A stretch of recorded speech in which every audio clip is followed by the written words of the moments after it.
Go go go.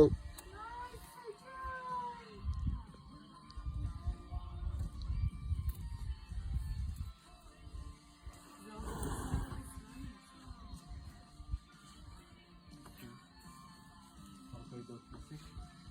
Ben dahil altında. Seni sayınca beş. Tamam benim. 60 var mı herhalde ya?